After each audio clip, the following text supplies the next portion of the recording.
Now here's a different example of solving a trigonometric equation. This one has both a cosine squared and a regular cosine inside of it. The basic idea of an equation like this and how we're going to approach it is much like we would solve a quadratic equation. And one of the main ways of doing that is to factor, or to solve by factoring. So the last few that we did were already factored, but we're going to have to actually factor this one on our own in order to continue to solve. So here's my suggestion. When approaching an equation that we're thinking about factoring this, or we're thinking about factoring, think of it as a regular type of trinomial with x squared. So we can think of the cosine, just think of it as an x there instead, as 2x squared minus 7x plus 3. And if we look at it as a trinomial like this, could we possibly factor it? Indeed, if you go through the steps of factoring this, you'll get it factored as 2x minus 1 and x minus 3. So that's what we want to use for the equation, is factoring it into something that looks like this. But again, I changed it into x just to make it easy to look at as a regular trinomial that could be factored. But now, looking at it this way, I'll go over here and say that this factors into 2 cosine theta minus 1 times cosine theta minus 3 is equal to 0. And so now, having factored it this way, we can take each factor, set them equal to 0.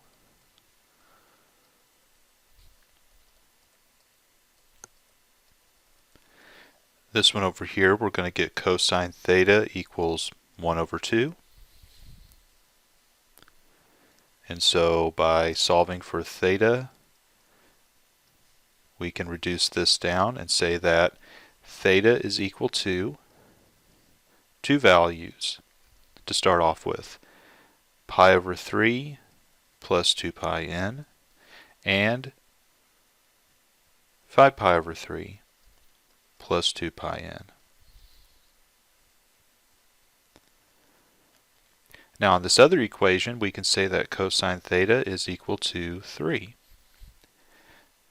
However, if we try to approach this with the inverse cosine and do the same thing as before, we're left with cosine inverse of 3. But however, 3 is not in the domain, so this thing is undefined on this side. So we're not producing any additional solutions by looking at this factor. These would be the only two solutions that we have. So that part we just kind of ignore.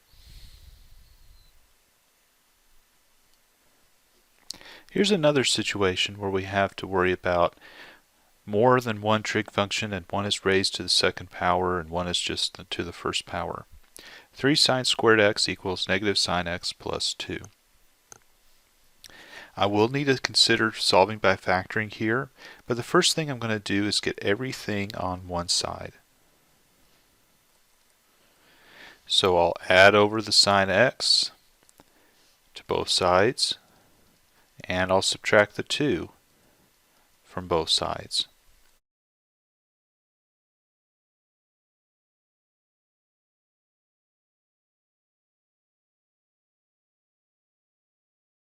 And so let's think about factoring it. But think about factoring it if it makes more sense as 3x squared minus x minus 2. And if you'd like to try that for a second, go ahead and pause the video here and see if you could figure out how this one will factor.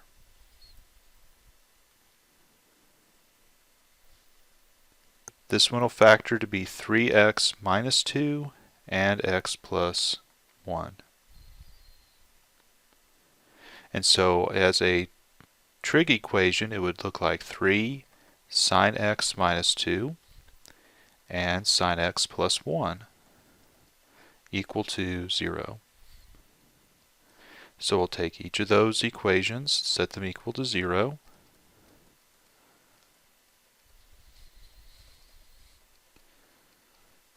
Okay, I'm going to start with the sine x plus 1 equal to 0 and show how that one will solve.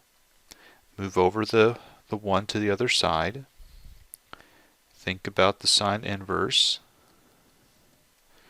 And so x is going to equal to the sine inverse of -1. There's only one place where that happens, that's 3 pi over 2. So we have some solutions from here that goes 3 pi over 2 plus 2 pi n.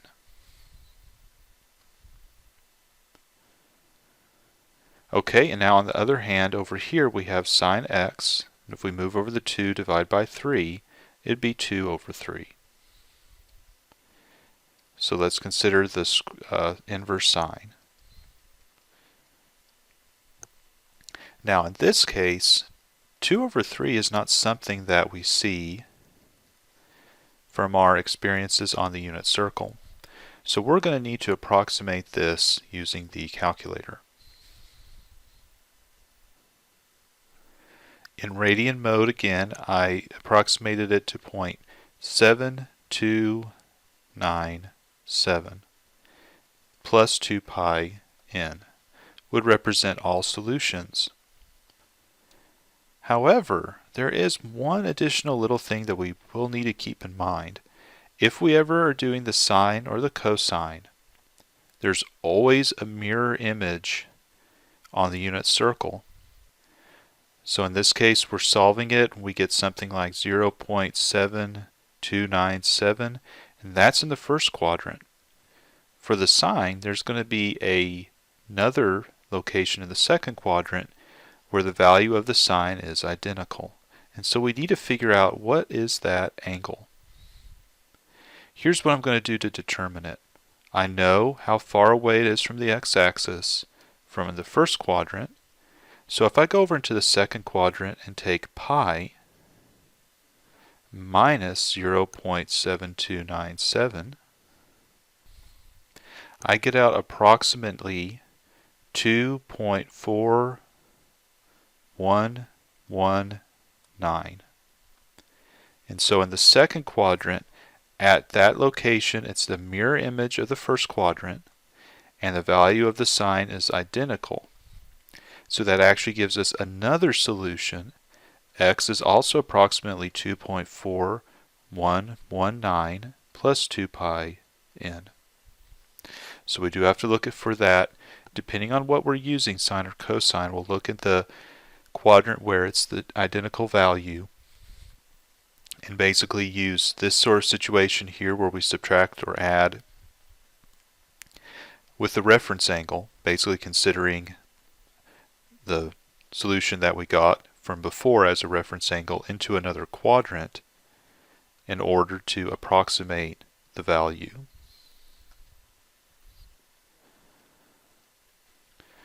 Okay, now let's look at one more example where we're dealing with the solving for the value of theta. This one will involve factoring, but it's going to involve factoring by the greatest common factor. And so if you look at both of the terms here, notice that the GCF is cosine theta. So we can factor out the cosine theta, making it cosine theta times 5 sine theta plus 4 equal to 0. And so we can set each of these factors to 0, cosine theta equal to 0, 5 sine theta plus 4 equal to 0. So in the first case, if we use cosine inverse on both sides, then theta will be cosine inverse of 0, and that is only in two locations, pi over 2 and 3 pi over 2. So to those we add plus 2 pi n.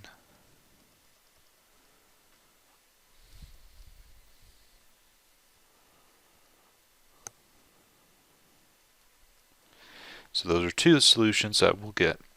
Now this other one, we'll subtract the 4 and divide by 5 to get sine theta is equal to negative 4/5.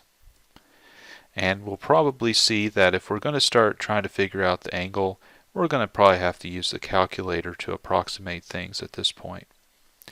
So theta will be sine inverse of negative 4/5. Now I used the calculator to approximate that in radian mode. I got approximately negative 0.927. So let's do that plus 2 pi n. So that's one set of solution that we have right there. Now another solution we'll have will come from the unit circle and the idea that the sine will have another solution in another quadrant. We only found one by taking the sine inverse. So the angle that we figured out, the negative 0.927, is down in the fourth quadrant, like so. There will be another value over in the third quadrant with the identical value of the sine. So that's also a solution. We just have to figure out what that is. Well, let's consider that we are the same distance away from the x-axis as we are in the fourth quadrant. So approximately 0.927 away from the x-axis. In essence, that's our reference angle. So if we take pi and we add 0.927, we'll get approximately 4.069. And so that right there is telling us another solution to this equation. Not only do we have negative 0.927, we also have approximately 4.069 plus 2 pi n. And so now we have generated all possible solutions to this equation.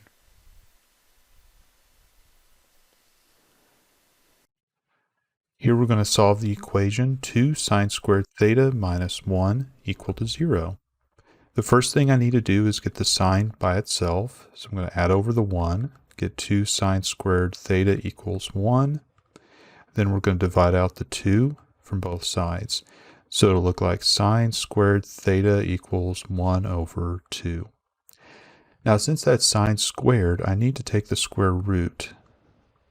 But as before, when we take the square root to solve, we're going to get two solutions, one for plus, one for minus.